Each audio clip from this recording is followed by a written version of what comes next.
د افغانستان په کچه د هېواد ترټولو ستر بیرغ کندوز کې نندارې ته وړاندې شو. اوس دغه شعر په تعبیر او معنا پسې چندان خلک نه ګرځي. ازادي تر پاچاهۍ اعلی تیری کا چې د بل تر حکم لاندې شي زندان شي. کندوزیان د ازادۍ او اماني فکر د هغه پوړ په زینو کې قدمونه ږدي چې کلونه وړاندې فکر یوازې شک و خو اوس د هر څه د یقین تر بریده رسېدلي.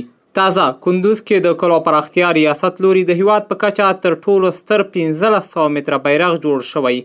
بیرغ هغه 3000 د اماني فکر پلویانو د دې ولایت په واټونو کې ګرځولی چې لا هم د خپلواکۍ د پاللو او ساتلو لپاره تر سره هم تیر دي. کندوز کې د هېواد په کچه تر ټولو ستر د افغانستان بیرغ چې 3 متره بر او 1500 متره اوږدوالی لري نندارې ته وړاندې شوی. د اماني فکر 3000 پالونکو اوږې ورکړي ترڅو دغه ملي ویاړ د کندوز د ښار په واټونو کې وګرځوي. بیرغ د کندوز د کلو او پراختیا ریاست جوړ کړی. رئیس وایي پر دې ویاړي چې لوري جوړ شوی بیرغ د امان په مزل روان خلک د کندوز په کوڅو کې ګرځوي.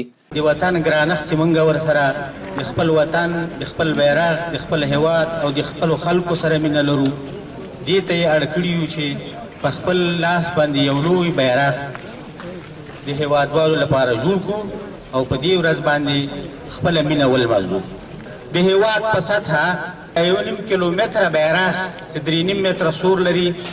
خوشبختانه خوشحاله یم چې زموږ د معززې او درنې ادارې په هدایت زموږ په لاسونو جوړیږي.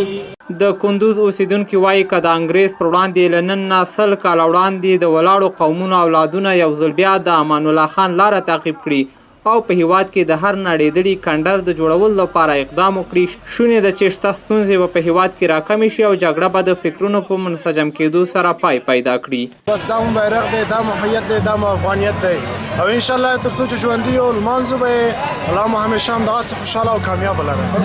دا چې دا فقط دا نه وه چې یا پښتون یا تاجک و پښتون ازبک ترکمن ټول سره یو ځای تشی و او بیرغ یې په خپلو وګوره. امروز که بیرغ ما به اندازه 1500 متر از منطقه تحصیلات الا چمن شاروالی در دوش مردم افغانستان انتقال داد شد، اما بعضها به خانه های خود نشستند با وجود که نخبه های ماستند. با وجود نن چې موږ دغه 1.5 متره بیرغ په اتفاق او اتحاد سره هم له هغې نه راواخیستو، انکشاف دیهات دفتر نه راووتلو، پوهنتون په لاره هم راورسوو.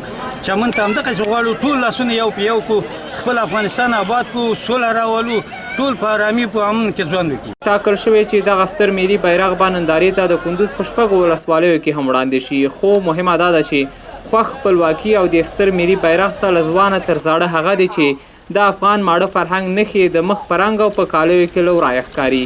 ملي او هېوادنۍ موسیقي بیا د بیرغ له وړلو سره مله هغه پر کیفه شیبه ده چې خوند یې نه هېرېدونکی دی.